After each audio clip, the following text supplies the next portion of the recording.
Morning, everybody.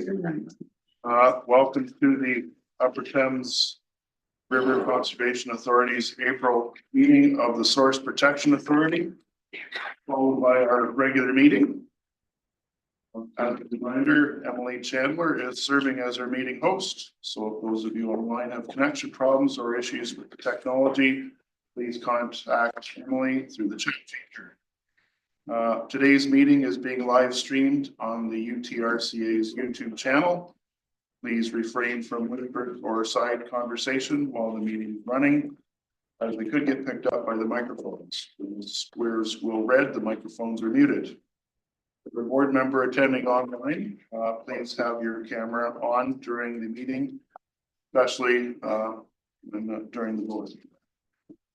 Have not received any regrets for today's meeting. We'll note that we have 4 board members attending online: Scotty, Peter, Harge, and Tom. Welcome. And yep, there they are. Okay, welcome. And we will start the proceedings first with the Upper Thames River Source Protection Authority meeting. I'll ask if there are any modifications to the agenda. Okay, seeing none. Any declarations of pecuniary interest? Any? Well, we could ask for a motion to adopt the agenda as stipulated.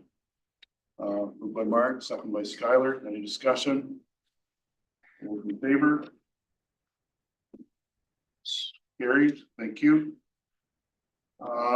So section 3, presentations and delegations. Julie will provide us with the presentation of the annual report. Julie, the floor is yours. Welcome. Thank you. If I stand here, I get swallowed up by the podium. So, and Tracy, this good here. Yep. Okay. First of all, happy Earth Day, everybody. Second, we made it.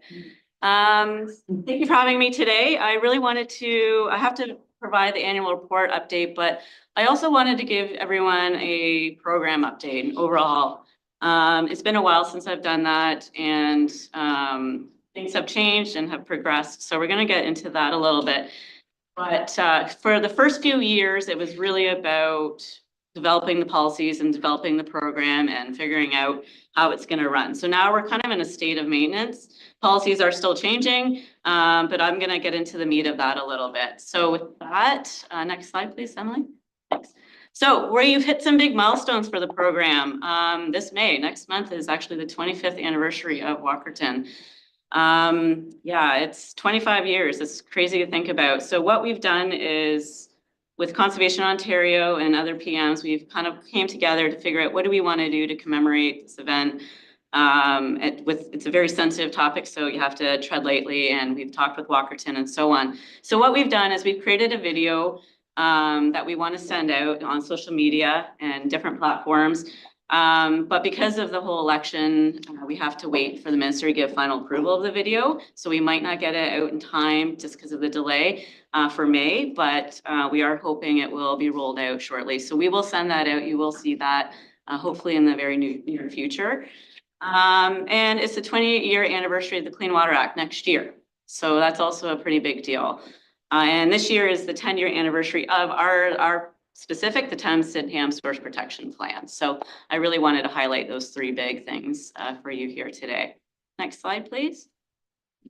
So like I said at the beginning, the program at the beginning, it was really about developing policies and figuring out what does that look like on the landscape. So things have changed under the Clean Water Act now. So we are seeing, as you know, there's a lot more development happening. So increased pressure on the landscape. And anytime you have that, you have an increase in water demand. So you have to figure out, does this community have enough water to sustain this community to whatever growth rate you want it at? So when that happens, the municipality has to hire a consultant, and they have to go out and try to figure out, do we have enough water? If not, they have to figure out, can our current municipal system handle enough water for the community, or do we have to create a new well? So once that's done, and you have to delineate if it's a new well, or even if it's an expanded system, you have to redelineate the area, the hydrogeology. So, and that will usually capture more property within that area. So whether it's businesses, landowners, and so on. So you do have to identify threats, because policies could apply to those landowners that weren't originally captured in that wellhead protection area. So once that's all done, all that science is all washed out, it gets incorporated into the assessment report. Slide, please. So the current systems in just the specific, the Upper Thames Source Protection Authority area, I split it out to 3 counties. So Middlesex County, we have Burr, Melrose, Dorchester, Thorndale. Perth County, we have St. Mary's, Stratford, Shakespeare, Sebringville, St. Paul's, Mitchell. In Oxford County, we have Woodstock, Chelmsford, Mount Elgin, Beachville, Innerkip, Lakeside, Embro, Hickson, and Tavistock, and Ingersoll. And the map on the left there really just shows you those wellhead protection areas. So those are where all the policies will apply. So that's currently as it sits today. Next slide, please. So we're going to go through a lot of different amendments. The current amendment we're in right now is with the Lambton Area Water Supply System and amended policies. And I'm going to circle back to those 2 things in the next slide. But for future amendments, we have, again, a lot of growth happening, but Melrose, they're hoping to connect to the pipeline. Tavistock, they're looking for growth, new well. Sebringville, new well. Mitchell, new well. Woodstock, in their Thornton well field, they have to issue a contributing area for nitrates. Dorchester, future new well. And then we have things happening in Lower Thames and St. Clair. Source protection area 2 with Ridgetown, Petrolia, and Wallaceburg in the future. So a lot's happening, and this just is really indicative of first aging out of infrastructure, but also increasing size in communities. Next slide, please. So the process that we have to go through is, so the municipality, like we work really close with the municipality, but they either identify that they need a new well or a changing system. Once that happens, they have to, again, hire a consultant, do all the technical studies, all that modeling work. They send it to us, we review, go back and forth and iron out any of the details. Then it goes to early engagement to the ministry. Once that's done, we go into pre-consultation with any of the implementers that have policies within the plan. So they have a first say of yes, or, this is going to work. No, this is not going to work. And then council resolutions. And public consultation is really the last piece to this. It's a very prescribed process under the Clean Water Act. And then once everything has been satisfied, we send it off to the ministry for final okay. Once the minister's approved it, then the municipality can turn water on for their community. Next slide, please. So with the Lambton Area Water Supply System, it was identified the secondary intake. This is by Sarnia. So it's out of our area, but it's by Sarnia. It's a Great Lake intake. The secondary intake was not incorporated into the assessment report. So we had to go back and do all the science and all the modeling work to incorporate it into the assessment report. So in 2021, the province had changed a lot of their rules around drinking water. So any of the circumstances, a lot of the circumstances to certain threats had changed. Some minor, some it was substantial changes. So we did a review of our current policies, and really at the end, we had to change about 3/4 of our policies. Again, some minor changes, some complete overhaul, some new policies. So now this is our amendment package that we're in today. So we've done the early engagement back in the fall. We've done pre-consultation early winter. We've done all the council resolutions minus Chatham-Kent. We're still waiting on council resolution from them. But I have had to go do 12 councils. So we're getting there. And we are currently in public consultation. And once that wrapped up, we'll send that package off and it will be in the ministry's hands. Next slide. Okay, so annual reporting. Annual reporting is really a way for the province to have their finger on the pulse on what municipalities are doing and what other implementers are doing to make sure the Clean Water Act is actually functioning the way it should and policies are being addressed. Slide.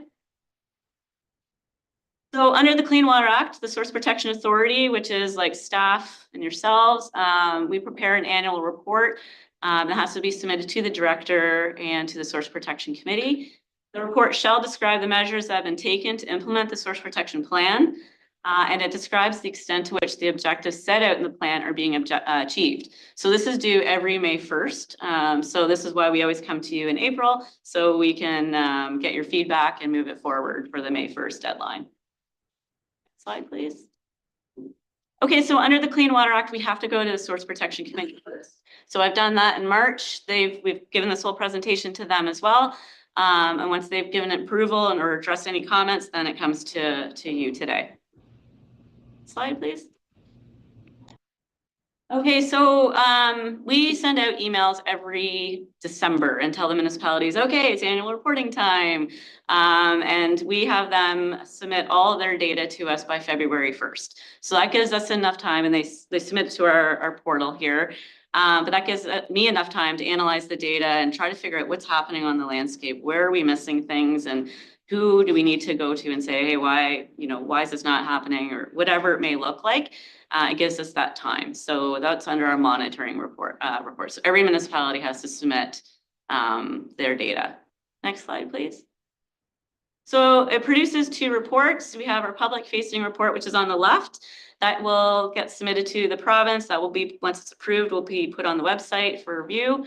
But the second part is the supplemental form, and that's where I dig into the data and try to figure out trends and all that sort of thing. Next slide, please. Okay, so for those that are new today, we have 2 sets of policies. We have the Thames-Sydenham source protection policies and Oxford. Oxford was always ahead of the game before the Clean Water Act came in because they have a lot of systems, so they wanted their own policies. But under our policies, we have 94 policies and Oxford has 80. Next slide, please. Most of those are significant policies which are legally binding. So with our significant policies that are legally binding, 96% are being implemented. So we're really happy with that number. 4% is in progress or some progress made. And that really, when I drill down, it really comes down to official plans and zoning bylaws haven't been completed. They haven't conformed with the source water. And some of the reasons were they're waiting for the provincial policy stuff to shake out, and we're going to move forward. Next slide, please. So for the moderate and low threat drinking, the moderate low drinking water threat activities, these aren't legally binding policies. So it's definitely a slower uptake with municipalities, and that's okay. We're at 50% implemented and 50% are in progress. So as long as most of these are in progress, we're satisfied. Next slide, please. So these are other permitted policies. So like transport pathways, which I really won't get into the details, but this is something where if you drill a new hole somewhere in a wellhead protection area, it could act as a conduit to the groundwater. So there's a lot of gray area with this when it comes to municipalities. It's not legally binding. The direction from the province is a little dicey, so not surprised on this. But 75% have been implemented and 25% are in progress. Okay, so for this year, so again, all this annual reporting encompasses all of 2024, so January to December. So risk management plans, those are really those plans that have been negotiated with landowners and businesses when a threat has been identified. So the risk management officials and inspectors go out and they've conducted 20 over this past year, and that brings us to a total of 116 total for our full region, the whole Thames-Sydenham region. And you can see all the breakdown for municipalities. So section 59 notice, I'm happy with this number because it's been low lately. This is a notice where it comes into the municipal office to either planning or building, any application for development or expansion, or like just full on new development will come in, and the process that should be in place is those applications come in and then they get sent to the risk management officials so they can vet it through whether this overlays in a significant area for drinking water threat area. So this number was really low, and that got us a little concerned. So we went on our road trip to all the municipalities last June and met with planning and building staff to remind them. So many staff turnover, so not everyone had been up to speed on the process. So this number is going up because people are starting to understand that process. So we're happy to see that. So out of all those notices, only 2 needed risk management plans. So, but it's still good. We're glad to see those all come through our office. Next slide, please. So for inspections, when we're talking about section 59, that's when we're talking about prohibition. So there's some activities that you just cannot do on the landscape. So the inspectors will go out and make sure that these things are not happening on the landscape. So 14 was done. And with the section 58, those are your risk management plans. So inspectors will go out to make sure that landowners are complying with whatever was agreed to in that plan. So 47 was done throughout the year. So official plans and zoning bylaws, there's 17 municipalities within our region that require to incorporate source into their OPs. We've got 10 that have officially completed theirs. We've got 1 that's under appeal. We have 6 that are in process. And I've talked to all the municipalities about various reasons why, and it's all makes sense. For zoning bylaw, we've got, what do we have? We have 5 that are completed, 1 that's under appeal, and 11 that's in process, and 4 that have not begun yet. So they know I always follow up, so they know that we're not going away until this work is completed. Next slide, please. Okay, so for source water protection signs, we had a total of 9 signs that were installed this year. I suspect this number is going to go up after the winter we've had. It's probably a lot of snowplows have destroyed a lot of signs, I suspect anyways. So I'm interested to see what that number looks like next year, but we have a total of 170 or 187 on the landscape. Next slide, please. So septic inspections within those source protection highly vulnerable areas, we have 143 that we know of, and within 7 municipalities. So all of the inspections require mandatory inspections every 5 years. So there was 23 that were on the books for 2024, and they were all completed. So we're happy to see that. Please. So drinking water issues, Woodstock, we're still working through with Oxford County with the Oxford nitrate issue contributing area for the Thornton Wellfield. So hopefully by next year we'll be in amendment in the going through that process of early engagement and so on to get that locked in. Slide, please. And our enumerated threats progress, we've made 92% progress. So what does that mean? It means those first 2 columns, those were those numbers, 1,058 plus 95. Those were all the threats that were identified at the beginning of the program. So that was all desktop analysis, and we're like, oh yeah, okay, it looks like there's a farm here. It's probably got a tank of fuel that's 2,500 liters and so on and so forth. Once the program started running and risk management officials were good to go, they went onto the landscape and they confirmed that 619 no longer exist or just didn't exist based on desktop. And then the 4th column is really the 438. Those were the threats that were identified through policies. And then we still have 96 that need to be addressed. Now I'm almost going to guarantee you that this 92% is going to go down for next year, next time you see me. That's because of a lot of our new policies are in that amendment process. Once that gets approved, our risk management officials are going to go out and there's new threats on the landscape. I think we've calculated about nearly 50 new threats. So for instance, fuel used to be a threat at 2,500 liters of fuel, but now it's 250 liters of fuel is a threat. So that's going to change things substantially on the landscape. So this number will go down as the risk management officials work through all of that. Next slide, please. So prescribed instruments, this is where we're talking about the ministry, and these are their policies in our plan that they have to abide by. The first column, there's a lot of zeros. The bottom, number 4 is really what highlights to me. So they've really only seen 4 environmental compliance approvals come through their desks where it might meet source water threat. And they determined through their own internal process that none of them met a threat. So they consider they've 100% have made progress. All their policies are implemented because they have a process in place, excuse me, to identify these future threats. Next slide, please. Okay, this is where it's long-winded and I got to read it to you, so stick with me here. Okay, so this is from the committee. December 31st, 2024 marked 9 years since our source water protection plan first took effect. In that time, significant progress has been made to implement the policies contained in the plan and address the activities that were identified as posing a risk to our municipal drinking water supplies. To date, 92% of the policies in the plan that address significant drinking water threats have been fully implemented, with the remaining 8% progressing well. An additional 15 risk management official plans were established over the reporting period. I think I said 16.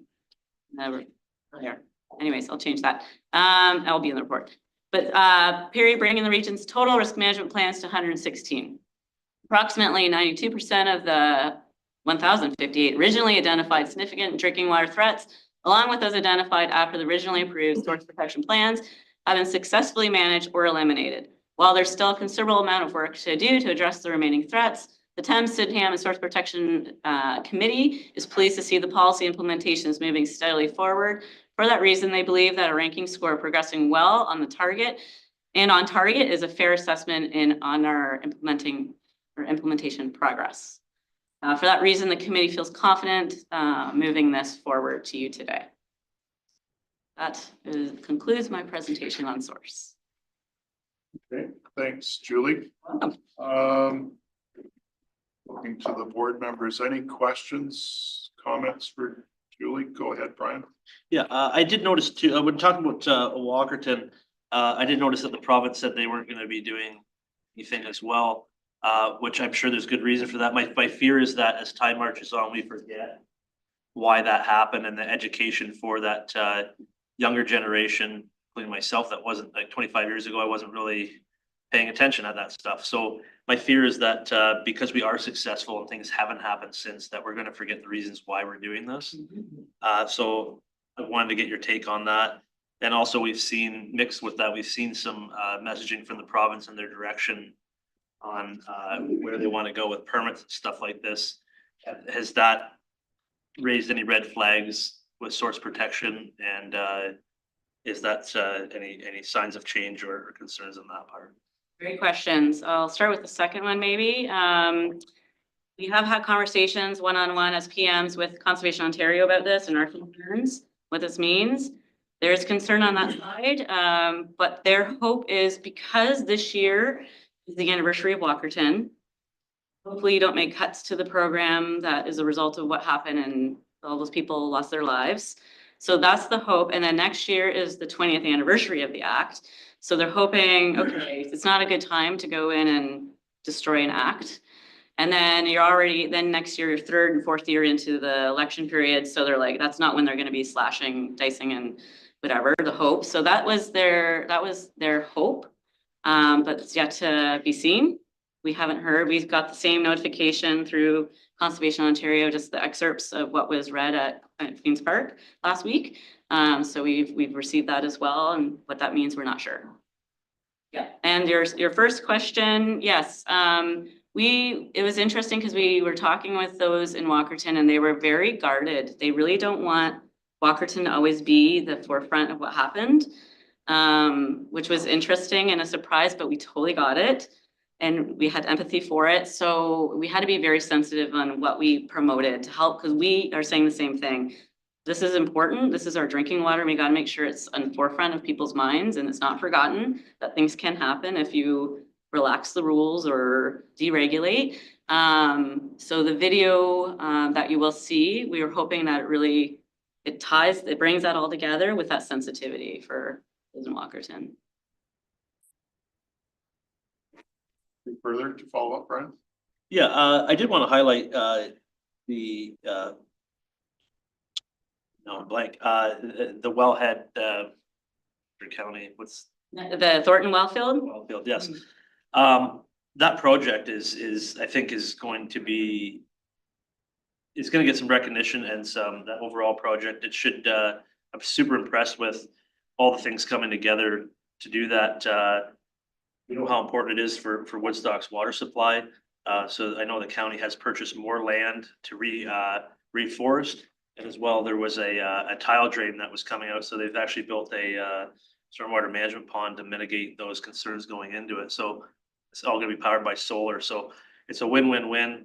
So there's lots of things going on that should be highlighted. Not only there, but throughout, and that's my biggest concern with it. I get where Walkerton's coming from. Nobody wants a bad name, but I think my personal opinion is that people lost their lives and I don't want people to lose their lives again. And there's a lot of good work going on. That's a phenomenal stat. After 9 years, 92% of over 1,000 items is a lot of work. And I think that should be highlighted just to see, and reassure our residents that we do have a safe drinking water system. And that things are being done to make sure that that continues. My other question is, London's not on that list because it does get a pipeline. Correct. Does it follow under source protection where they get the inlets from? Yeah, so they get their water from the Lake Erie and Lake Huron, and both of those intakes are outside of the Thames Sydenham source protection region. They're in other regions. But they'll have their own set of policies within those, like the Sauble Bayfield region and the Grands region. Yeah. Sandy, you had your hand up. Go ahead. Thank you, Mr. Chair. Kind of building on what Brian had started. So the area is considered a growth area, but my understanding is we've got some assured funding for this year and next year. But then afterwards, the province has already said no more increases. And the money that we get from the province to implement this program includes the inspections, right?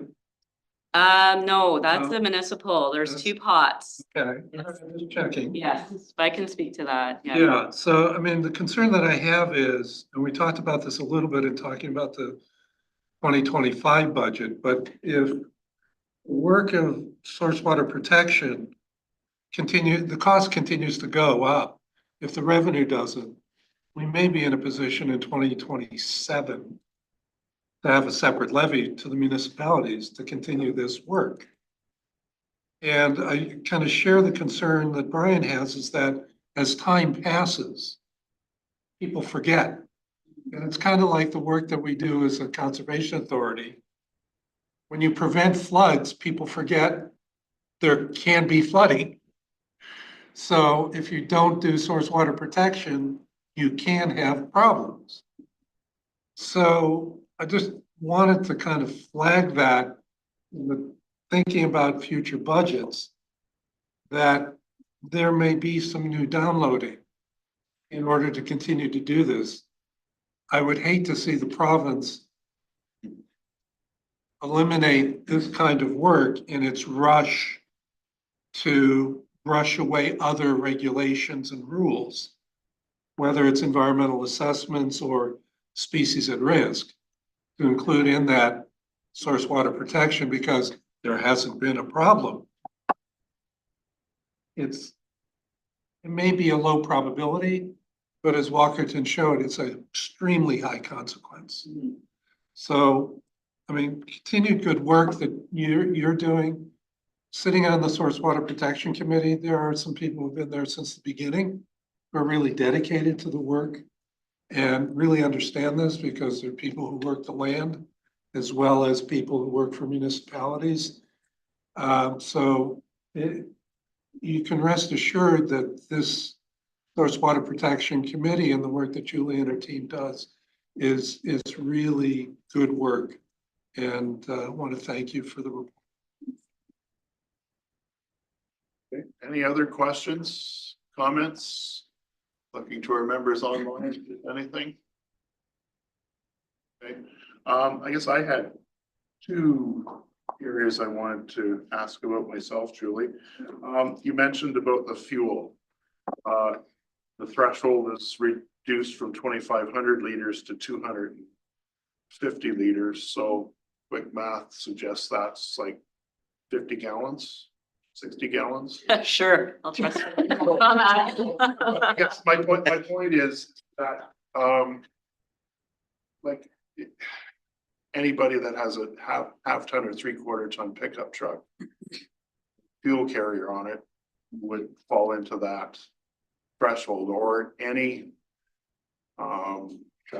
commercial business, industrial commercial business that has on-site storage or equipment easily meets that number. So how does that figure out in the inspection and the reporting? Like, it just seems a large volume of tracking. Could be. Thank you, Mr. Chair. Through you, so the circumstances really lay out the circumstances for those fuels. So it has to be on site. There's above ground, at level, and below ground.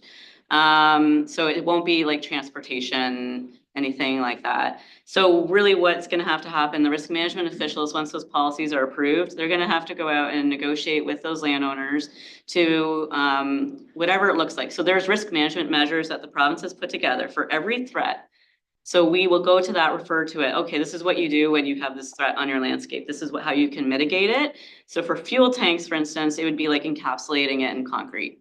So that if there's a big spill, then it's captured in that concrete and proper drainage and all that sort of thing. Is that just in a wellhead protection area? Just in a wellhead protection area. Okay, Yes. yeah. Not everywhere, not on the whole landscape, yes. But it will be at the cost of the landowner or business. The province isn't providing funding for that type of work that they did. They did originally back at the onset of the program. But it will be at the cost of the landowner and business owner. So, yeah. No, thanks for that clarification and additional detail. Don't have anything further. Well, I guess maybe I do. Railways, does this apply to railways? No, it does not. No. Yeah, and we do deal with fuel and fertilizer in event-based areas, which is more towards St. Clair and Lower Thames near the intakes, like the Great Lakes intakes. So transportation, we do have policies for that type of stuff, but the fertilizer is something like 16,000 liters or 75,000 liters. There's different categories. Where if there's an accident, something's been flipped over, it's releasing that fuel into the drainage ditch that leads to the intake at the Great Lake. There has to be mitigation measures like spill action and so on, but not in our region. All right. And I guess one more related idea, salt, road salt. I know this was brought up at the Conservation Ontario EGM last week. The item was pulled for further discussion.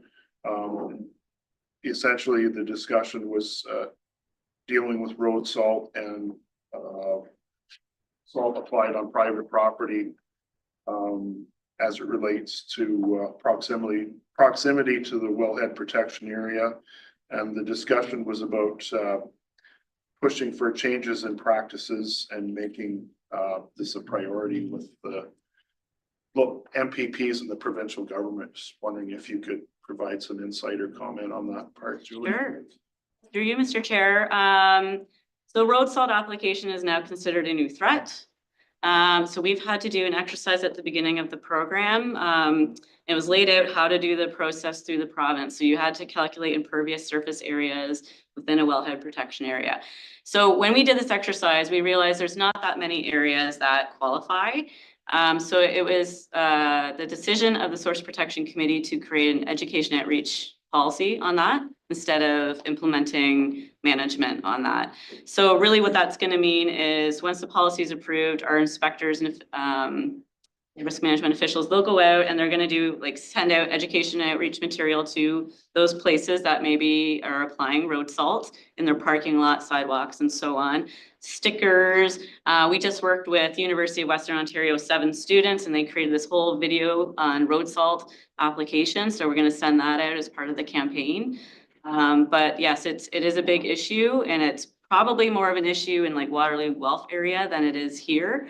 But yeah, so our policy, once it's approved, it'll be education outreach. Okay, good. Anything further for Julie, Brian? Just one last thing.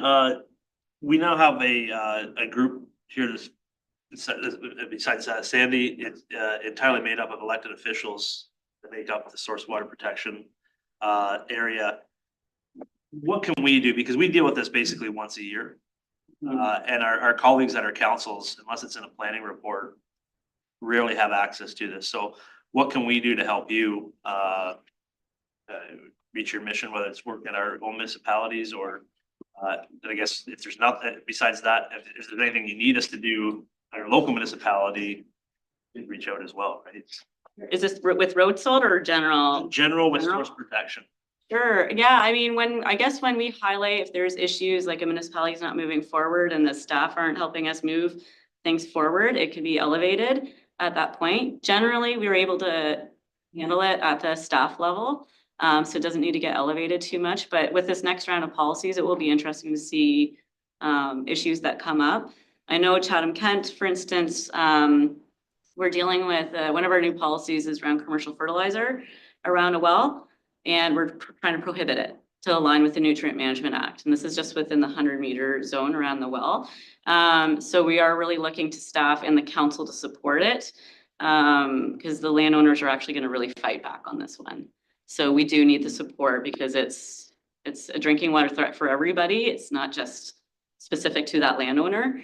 So we will need elevate that. And I would suggest getting in front of the councils and doing that education because it's, you can have a lot of pushback, but nobody wants to go to jail Right.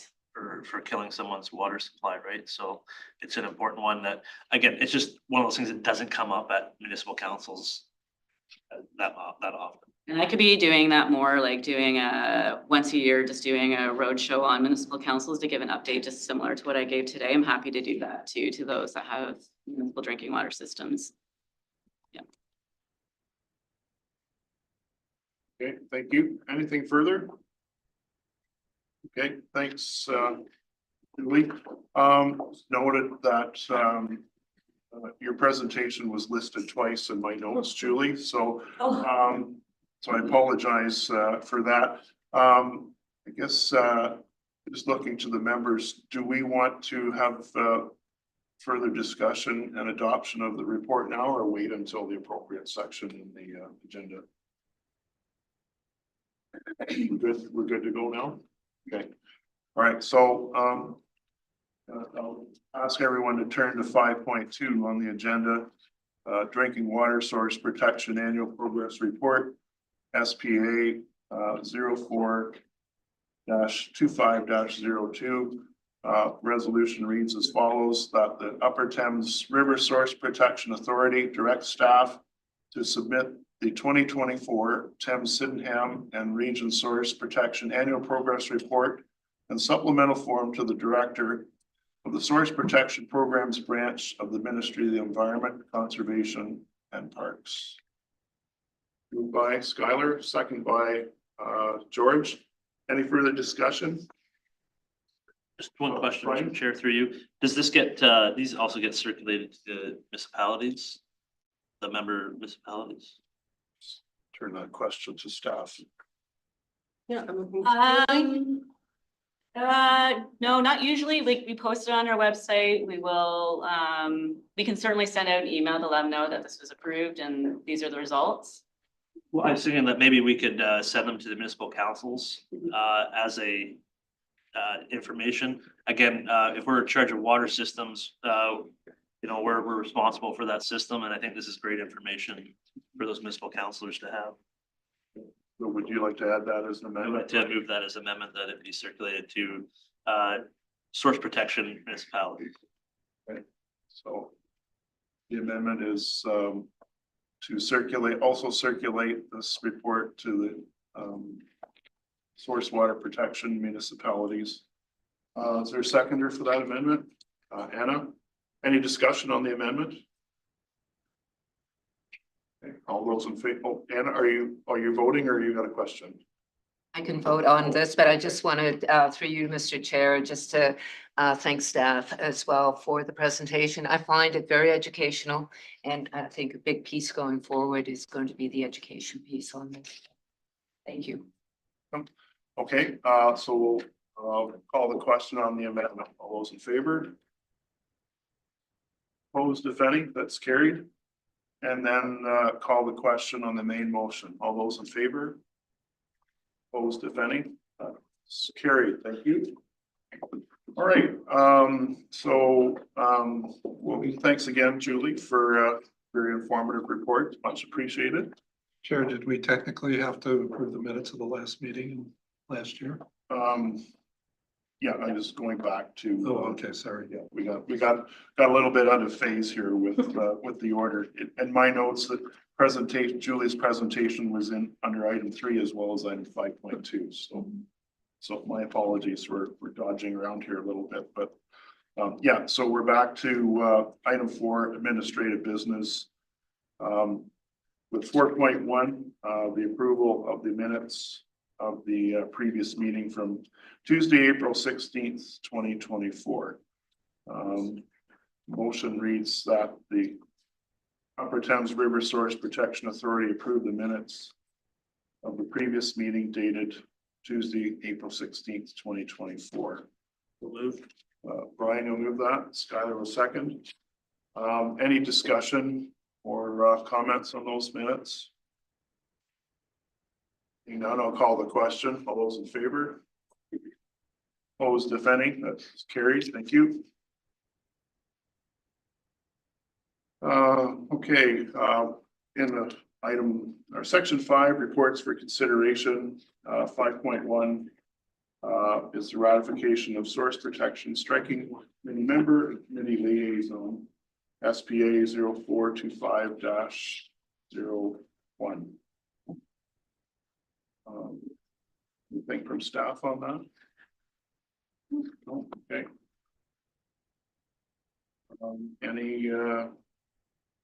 I'll look for a mover and a seconder first before we put it on the floor.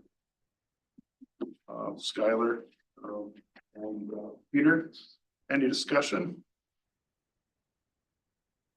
Seeing none, I'll call the question. All those in favor? Opposed, if any, that's carried. Thank you. Okay, and we've addressed 5.2. So item 6, adjournment, calling for adjournment of the committee. Anna and Skylar, all those in favor? We're adjourned. Thank you.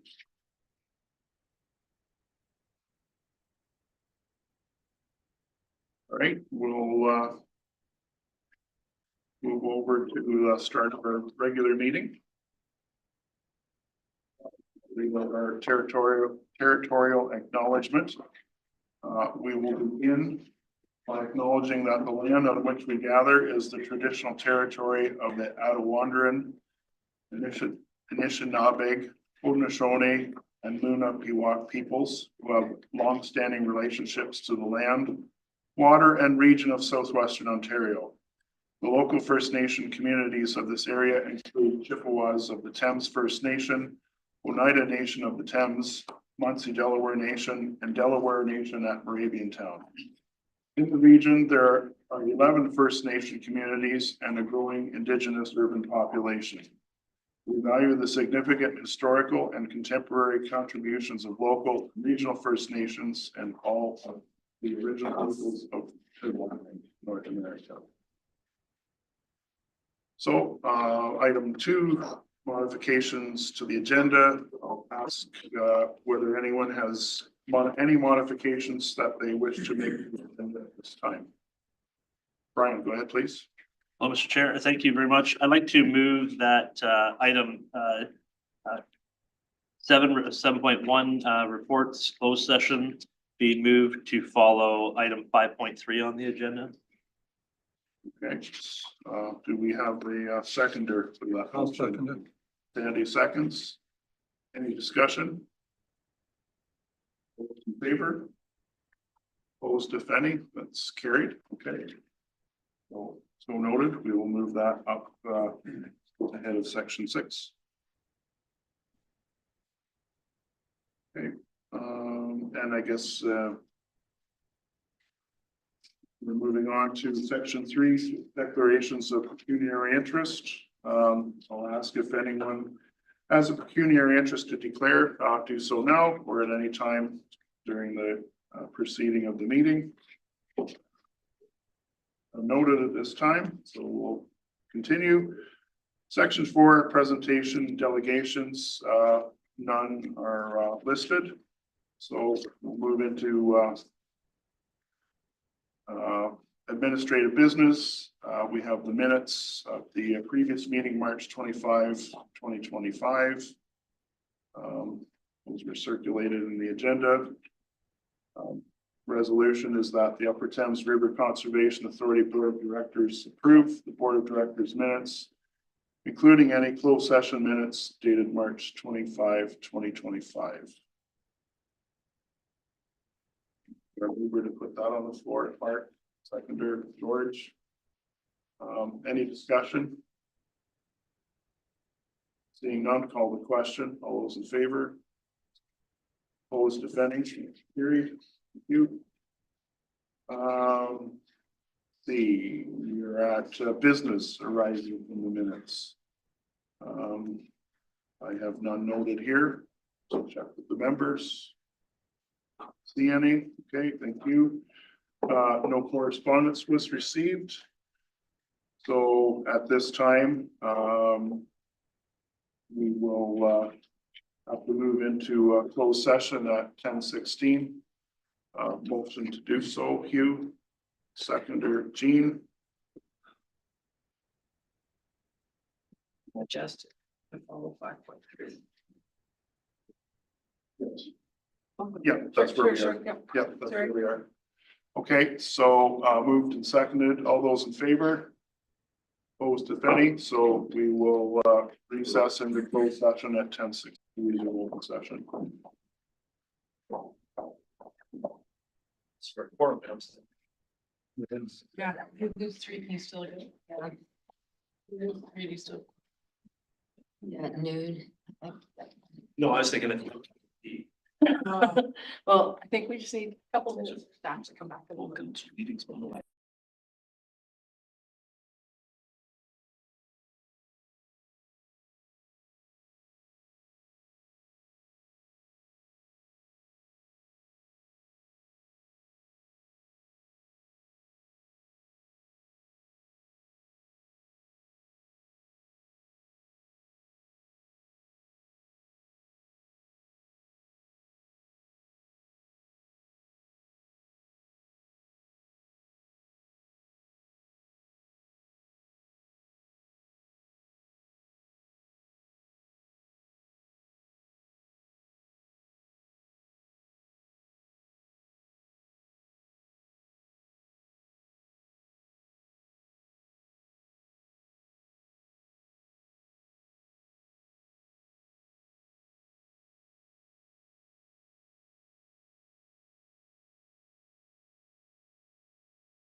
back into open session after we had a closed session to deal with potential litigation affecting the authority. So having come out of closed session, rise and report, mover and seconder, that the board of directors receive the report for information. Moved by Anna, seconded by Hugh. All those in favor? Carrie, thank you. All right, so that means we're on to reports for consideration. And the first one will be 5.1 City of London 2026 budget request 6.1. Okay, I'll look to staff to lead us through that one, please. Okay, thank you, Chair. Provided in the attached is kind of an outline of the response after a visit from the City of London with the request for a reduction from all of our agency boards and commissions, a sum of 1.5% reduction, which is approximately $5 million overall. In the report, we provided some areas in which we are trying to reduce costs or manage our costs. But at this point in time, it's really too hard to tell if we're going to have any savings. Our intent at this time was really to explain that we're working towards a number of initiatives and certainly recognize if we can realize any savings in the tax levy city, it'll also realize savings throughout the function and all of our member municipalities. An alternative was also suggested that the city has an option to look at our levy and distribute it differently between the water and wastewater rates and the city funded tax rates. Certainly didn't want to imply that we're not willing to work and to look at for savings, but just suggesting that there's another alternative available to the city in this case. We've also highlighted some of the advocacy undertaken, but also where Mayor Morgan in his role as chair of the Big City Mayors was willing to advance as well. Conservation Ontario is also working at putting together a broader package after the elections. There are some changes in where we respond to and which ministry we fall under, but just highlighting further documentation to provide that aligns with the CO messages as well. So at this time, giving a little bit of a high-level overview of those advocacy efforts with an information that will be a little bit more details and documentation to provide them here. But certainly, I've had some initial comments about some strengthening of the language in the letter and providing a little bit more detail, but happy to hear comments from the board. This approach generally. Okay, thanks, Tracy. Before I open it up to the members, I just wanted to reiterate the comments that I made at the last meeting. We certainly appreciate that Mayor Morgan and Budget Chair Pelosa attended our meeting last month to have this in-person discussion of their budget requests and to do it. To do so in an early and timely fashion was also greatly appreciated as well. So at this time, I'll open the floor to questions and comments from board members. I'll start with Sandy. I'll move the recommendation just to get it on the floor, Mr. Chair, and then I'll have a couple questions, comments. Sure. Brian will second. Okay. Go ahead, Sandy. I've passed some suggestions on to staff, and I've got a couple more that I'll hand to them at the end of the meeting. But main piece is my recollection was the mayor and the budget chief said their next budget meeting is May 22nd, and the letter really doesn't say anything about having information to them in addition to what we're sending them prior to that. Our next board meeting is going to be after May 22nd. So I really think it's important to include in this letter that more information will be forthcoming from this board, because I worry the way it's worded currently may be misconstrued to say, you know, stuff we're working on, but we're not really serious. And I don't want that message to be inferred. I want explicit that we're going to come back to the mayor and the budget chief with additional information and opportunities. So hopefully with some numbers on them. But I leave that, I'd like that in the beginning of the letter, because I think as Councillor Frank said earlier, you got to make your point at the beginning, not at the end. Thank you, Mr. Chair. Thank you, Sandy. We're okay with. Yeah, that's a great suggestion. Thank you, sir. And if I might add to Sandy's point, also include that not only is more information forthcoming, but we're willing to continue to meet further during the budget process. So, Brian? Yeah, so I had said some things too. When it came to the provincial advocacy, I suggested, and I'll leave that at your discretion, full confidence and you know, my ideas around there were just to be able to show the impacts of if those things don't happen, what's gonna happen. Basically, we gotta charge you. And make it very clear that these are the outcomes. If we're not successful in these, that I think that's one of our biggest opportunities to save the city and our other members' money is through that advocacy piece, whether it's WECI control funding that way and fee freeze. You know, all these things are great. The other thing that I think, and I apologize for not including because I just thought of it, was when we hear the province, there's a message through the throne speech of there's going to be more coming. I think there's got to be an advocacy piece there that says we need stability. You just rebuilt us in the perfect image of what the province thought. We just got through a patch where maybe we'll have some stability to implement what they're doing. And maybe that can be spread out as well. Again, we don't know what the province is thinking at this point, but the message was, to me, was like, well, it's like 2018 all over again, which was concerning because again, we're just, you know, oh, there's Christine. I don't want her to lose sleep over trying to incorporate more categories or something. So that's my only input there. I appreciate, again, you know, being a mayor and we're all on council here, you try to educate people on budget cycles so we can incorporate some of the work that Mayor Morgan was doing and actually being proactive and getting out here. That's helpful because we can respond.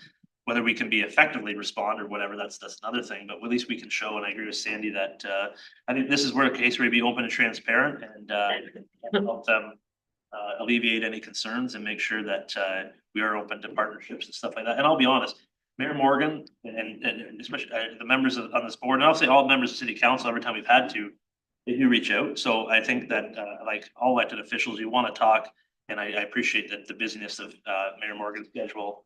And so I appreciate Sandy's comments put in the front because sometimes it's hard to get through a document. So just one point of clarification, Brian, when you said the need for stability, both in terms of financial stability as well as regulatory policy stability, just. Yeah, legislative stability, so we can implement what the province had 4 years of instability, and it's not helpful at getting an organization budget wise being consistent. We need time to level out and digest and regroup and. Yeah.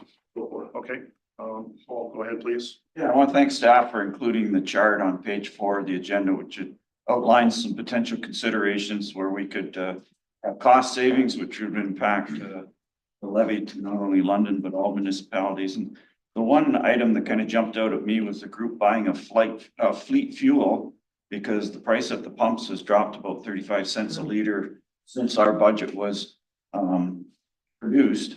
So it's just a couple of questions as to the impact that there could be cost savings there. What did we pay last year for fleet fuel on a total number? Cheryl, send that over to Brent. So I know it was a pretty hefty number between gasoline and diesel. Thanks, Tracy. Through the chair, the price for fuel was just north of $116,000 for 2024 for gas and propane, while diesel was about 22,000. Okay, so we're closing in on 140,000 somewhere. So a 35 cents a liter reduction could be significant dollars. So the follow-up to that is, how do we have a contract with the supplier to supply at a certain price, a certain number of liters or over a certain period of time? Or do we do like most people and we just pay the going rate whenever they come to fill up the tanks?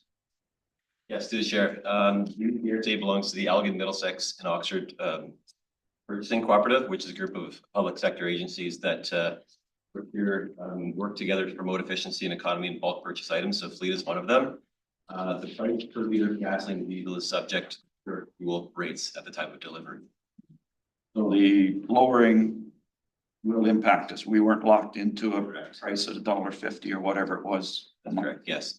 And we're under contract until April of 2026 with Suncor. Okay, and that's for just a time period.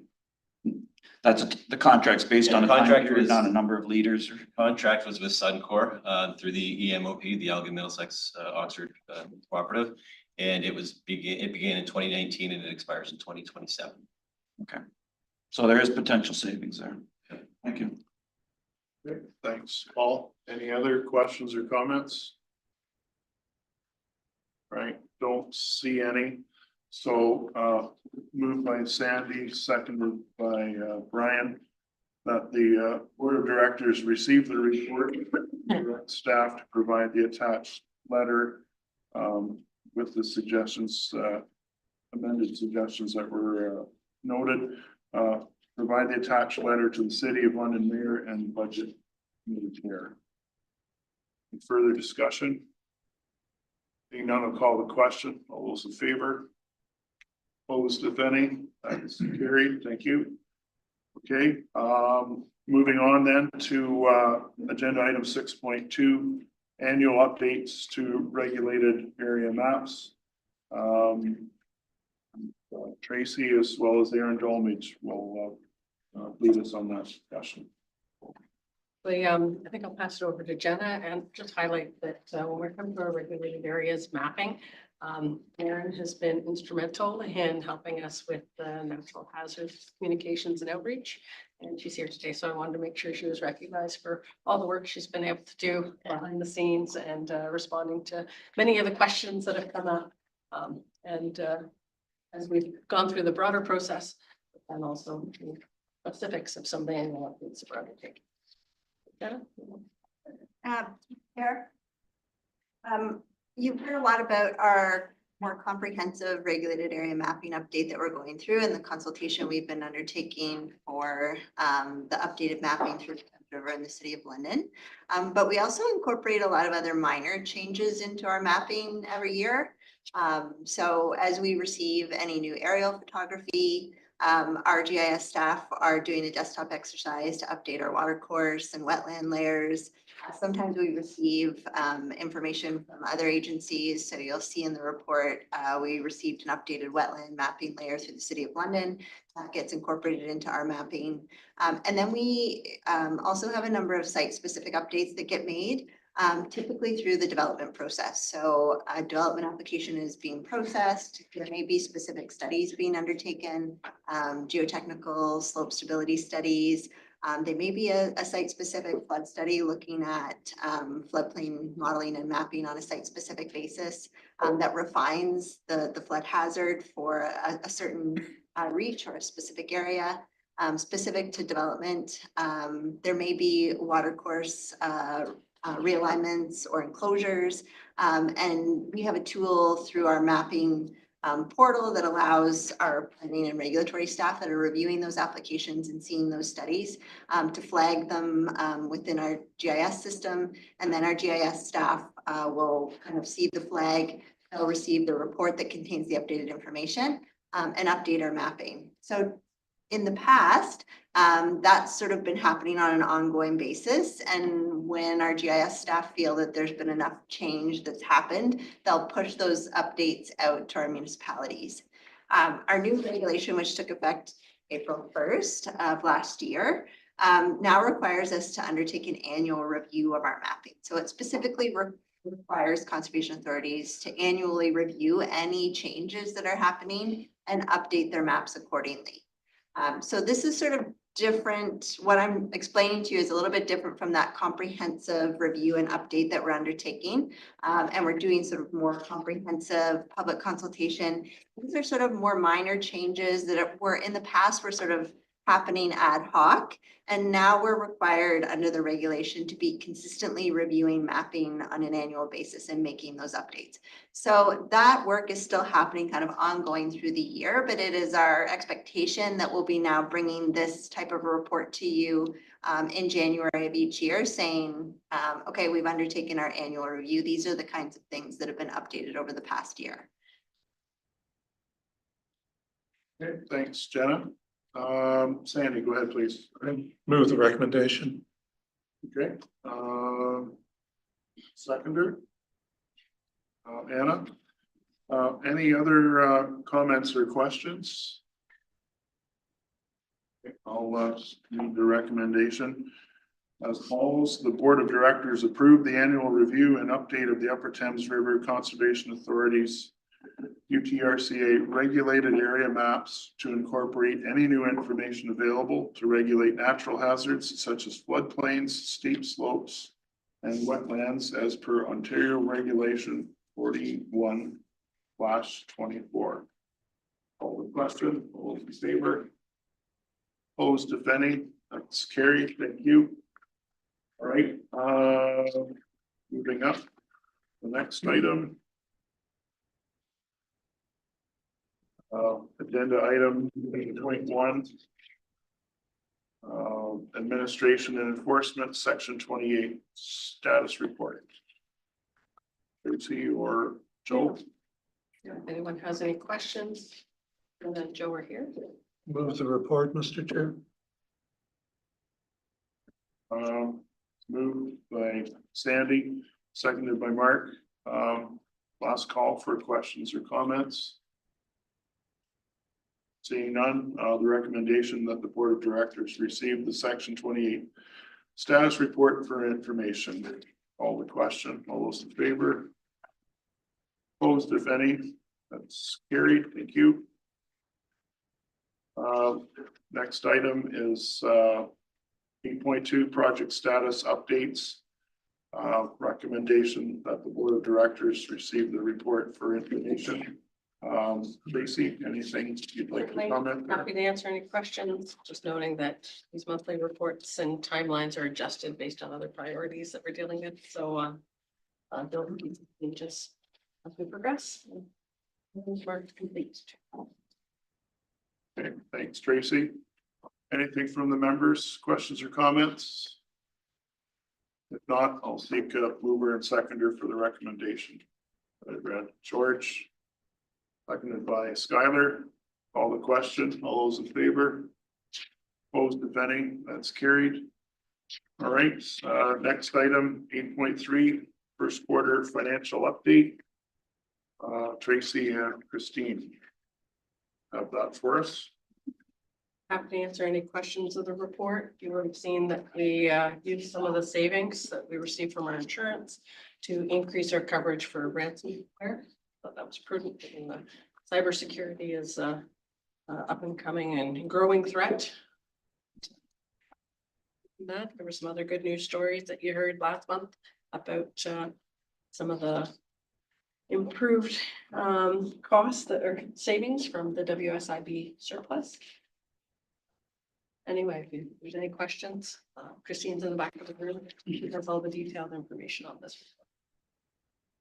Okay, thanks, Tracy, and thanks, Christine, for putting this report together for us in a timely fashion. Questions or comments? Mark? Yeah, I guess through to the chair. The category 3 and campgrounds columns are divided. Is there a specific reason for financing or budgeting it that way? Is it because the significant revenues that can come into the campgrounds? Yeah, through the chair, we separate out category 3 programs that we have cost apportioning agreements with our member municipalities with. And then other category 3, they're non-mandatory. We don't have any funding agreements because the campgrounds themselves are able to produce the revenues to support. That's why we separate them out financially. And tax. Very big tax differences. And taxes? Campgrounds and also. Mark? Just my follow-up, yeah, but it would be is maybe it's too early to tell, and maybe if it is, then say so, but how are the campgrounds trending this year? 3 campgrounds as far as rental spaces and whatnot goes. Is it gonna be a great year? I don't know, Damien would have the answer to Yeah, that. through the chair, it is early to tell, but you know, with our early registration for seasonal camping, our numbers are what we expected. Wildwood is near full, Piddock is near full, and Fanshawe. We continue to have some upgrades to our infrastructure, the electrical infrastructure improvements that need to be done to increase the use and capacity at Fanshawe as well. So targets as expected. Okay, you're good, Mark? Well, the sun or the snow's melted and the sun's shining, so they'd be excellent to hear. So anything else on first quarter financial update? Parge? Good, okay. So the recommendation is the board of directors accepts this report, statement of financial position, and the statement of operations attached for information. Mover and seconder. Paul. Seconded by Hugh. Any further discussion? Seeing none, call the question. All those in favor? Opposed, if any, that's carried. All right, moving into 8.4, former Children's Safety Village. We have an update. Staff to present that. Brent, to see if there's any comments you'd like, and Sure. it's here to answer any questions as well. Yes, City Chair. 2024, once again, has been a busy year down at the former Safety Village. Staff continued to adjust funding application, undertake facility upgrades, as well as we worked with Hanson Foundation to undertake a disability gap analysis. Throughout 2024, staff and external partner agencies continued to utilize the building to its fullest capacity. And I think in 2025, we're looking to shift the focus to the development, the concept development of the authority's visitor center. You need to use the building. Any questions? Okay, thanks. Brent, any questions for Brent on this report? Paul, go ahead, please. Yeah, in the report, there's quite a few different programs and activities that have been moved into that building out of other Thames facilities. Are there overcrowding in the other facilities, or are we still optimizing the use of this building and the other pavilion, or is there now room in this building and other facilities to take on other programs and things that we couldn't do before?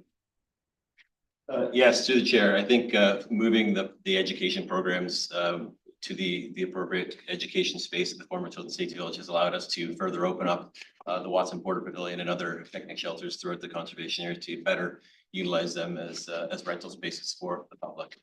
An important note too is that 2024 to 2025, we've undertaken significant interior improvements to the Watson Porter Pavilion, which wouldn't have been possible or would have been very challenging to do while continuing to maintain the education programs throughout the following weeks. Thanks, Bill. Okay, any other questions? Okay, seeing none, recommendation is as follows, that the board of directors receive the report for information. Moved by Hugh, seconded by Jean. Any further discussion? Not, call the question. All those in favor? Opposed, if any, that's carried. All right, next item, 8.5, community engagements, presentations, events, and workshops. It's a long list of information. Good news information to help wrap up our meeting here. Tracy, your staff, any comments on this? Yeah, through the chair.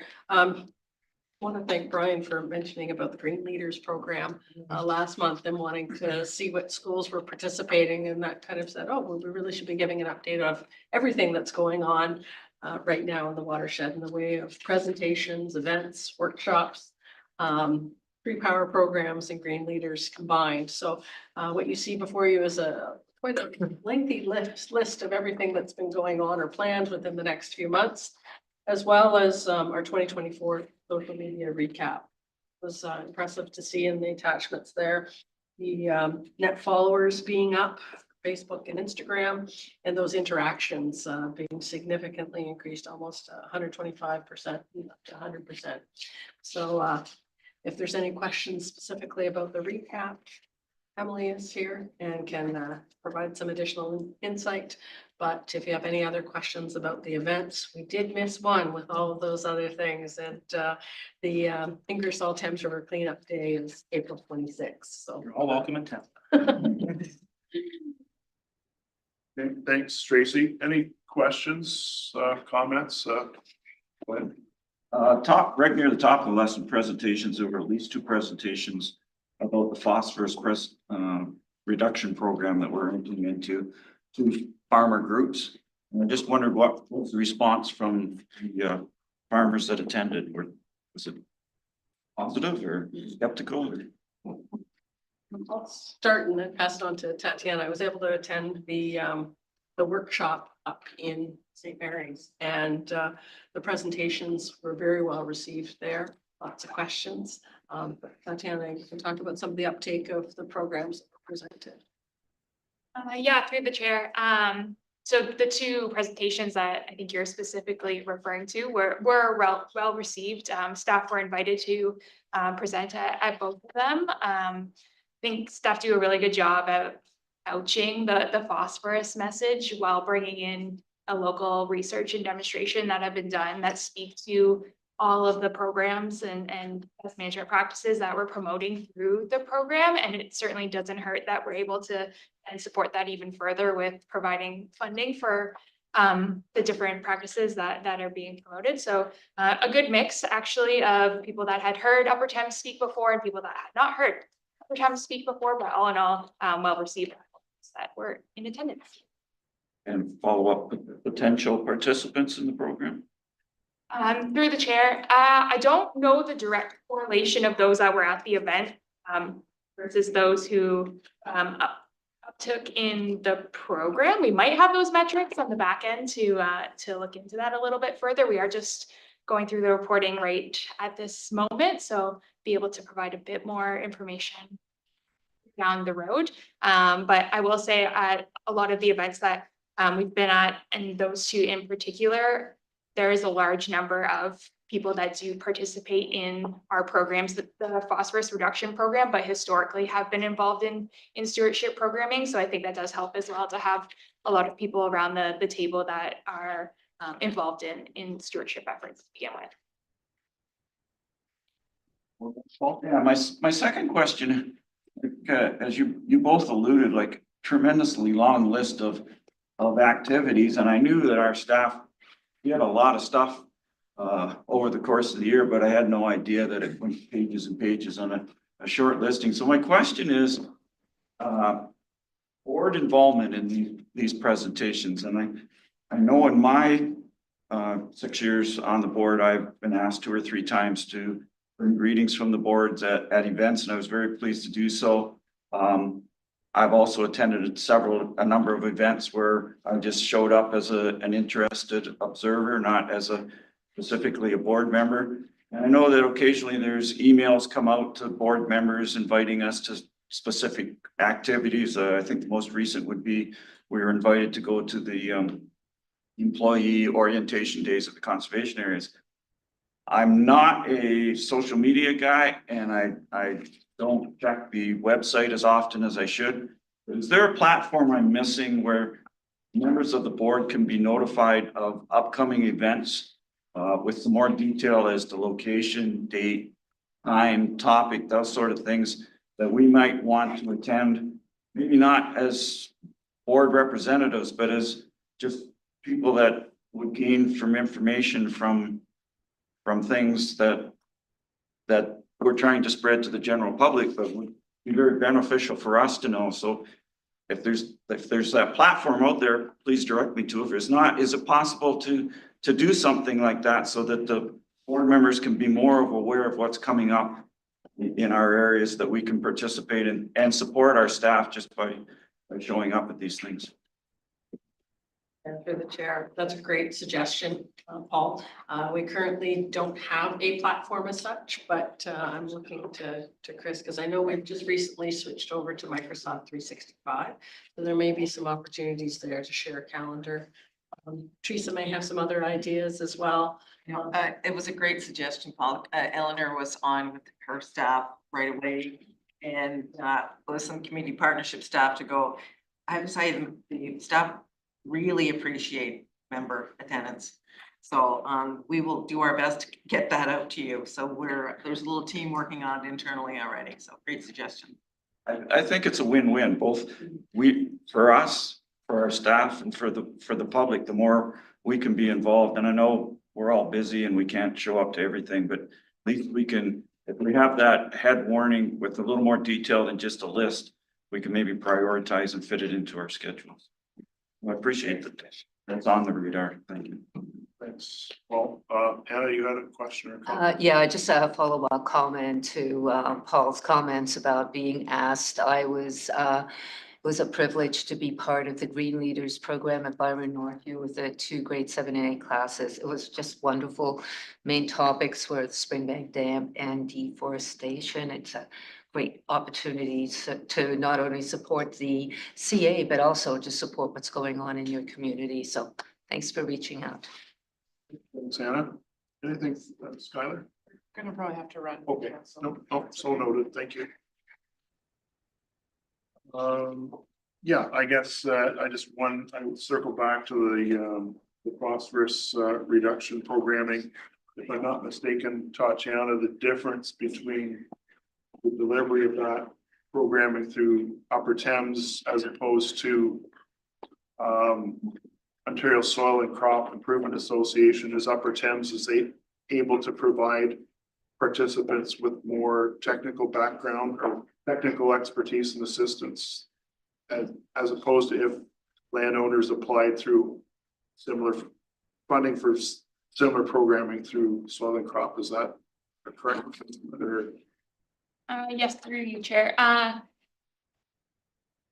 was in some regards, yes, depending on the type of practice that producers are looking to implement. What's really nice is it does offer opportunities to also complement Ontario Soil and Crop programming for certain categories where there is some overlap, and we're able to provide funding to a broader range of producers, those who maybe don't have an updated environmental farm plan, for example, which is a caveat of going through the OSCIA's funding program. But yes, the goal with the phosphorus reduction program is really complementing the on-the-ground expertise with sharing opportunities to make efforts in reducing phosphorus. Thanks. The reason I brought the question up is I will hear in the watershed communities and specifically from council members in the watershed communities is why is there a duplication?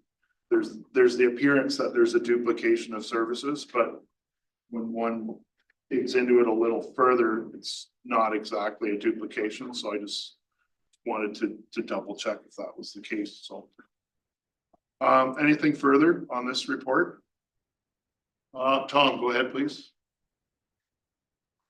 I'd just like to thank Upper Thames staff for working with Thames Center on developing the tree power program for Thames Center. So we're happy to be a part of that program now.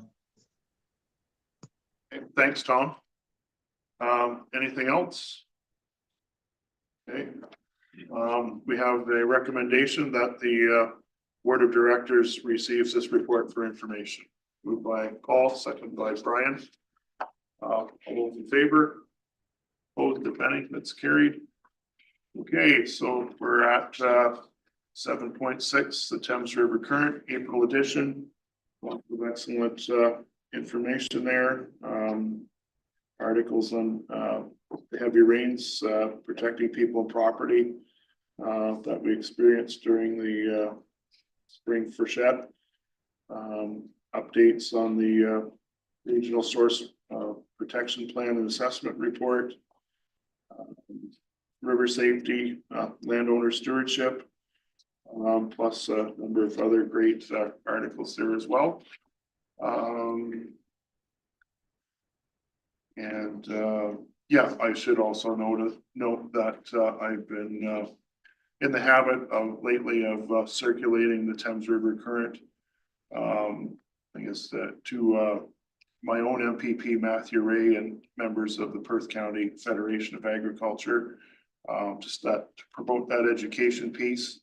And as part of ongoing discussions with the MPP and the OFA as it pertains to agricultural matters. So I would encourage other board members to do the same. Any comments or questions on the current? If not, motion that recommendation that the Board of Directors receives a report for information. Moved by George, second by Hugh. All those in favor? It's carried. Okay, we're into reports, committee updates, Finance and Audit Committee meeting. There will be there's no report, but we will be having a Finance and Audit Committee meeting following this meeting and later this afternoon. Hearing committee, no report. So we're at section 9, notices of motion for next meeting. So call the question, does anyone have a motion to bring to the floor for a future meeting? Second call. Third and final call, don't see anything, okay. Yeah, item 10, chair's comments. As I had mentioned previously, the Conservation Ontario annual general meeting was held Monday of last week. Both myself and Tracy attended. I can report that the new chair for Conservation Ontario is Mayor Dave Barton from the Township of Uxbridge.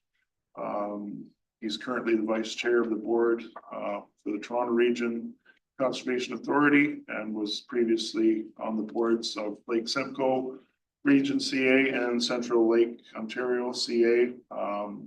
He's advocating for a similar working group to be reconvened by Minister Todd McCarthy.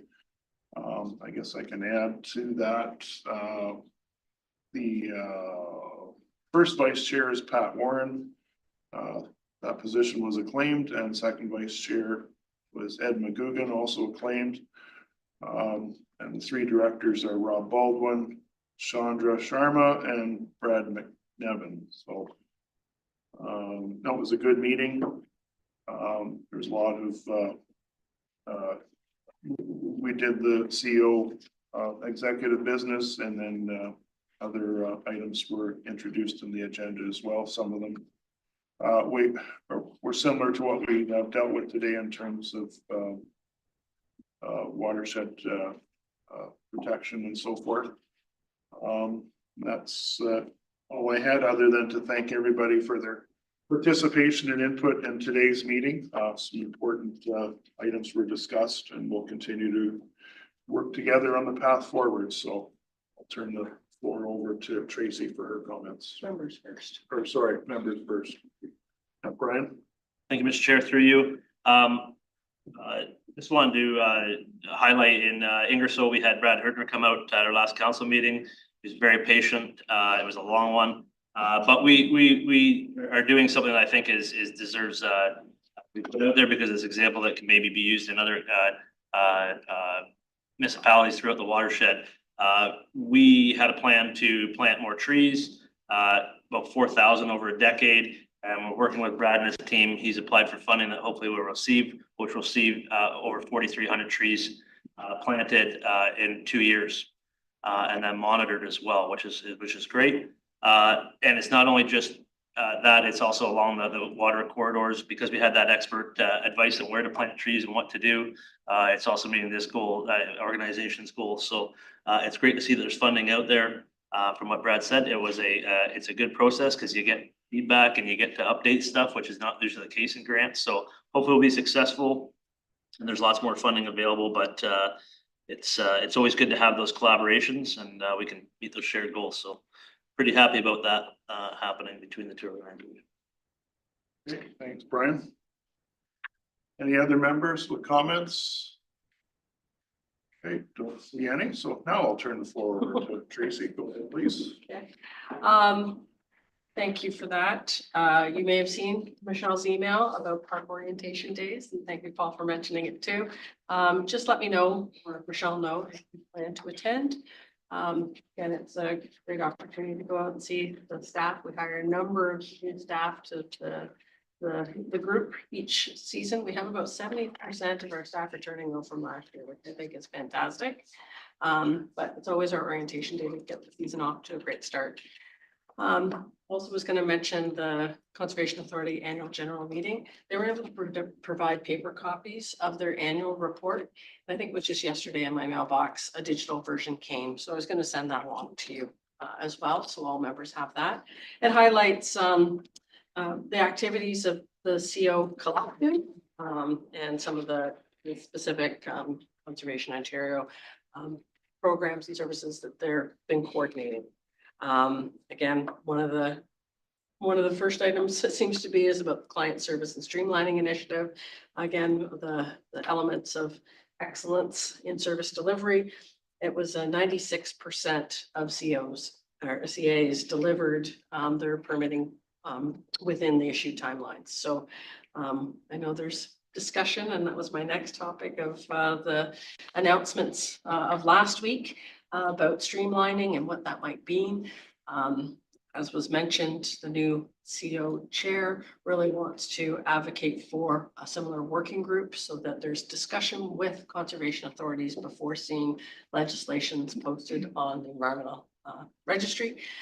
So really trying to push that forward and recognizing that conservation authorities have been doing the streamlining. We've been continuing to deliver excellent results.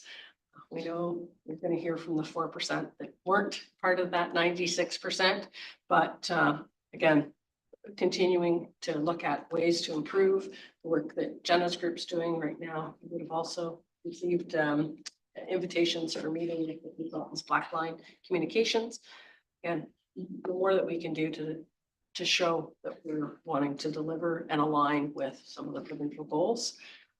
We don't know a whole lot about what the next steps will be. Certainly, as Sandy mentioned, some of the proposed changes to Environmental Assessment Act, certainly changes to Species at Risk Act. There may be some carryover to our legislation as well, but our real focus is let's have those conversations and look at ways that we can work together better, collaboratively, and make sure that we don't have some of those unintended consequences that we've seen in the past. It goes back to Brian's comment about stability. I think we all want to see some stability so that we can deliver on those shared goals. Okay, thanks, Tracy. So we're at item 13, adjournment. We've covered all of the business on our agenda set out before us today, so I will call for adjournment, looking for you and seconder, please. Sandy, you? All in favor? Opposed, if any? We're adjourned at 12:17. Thanks, everyone.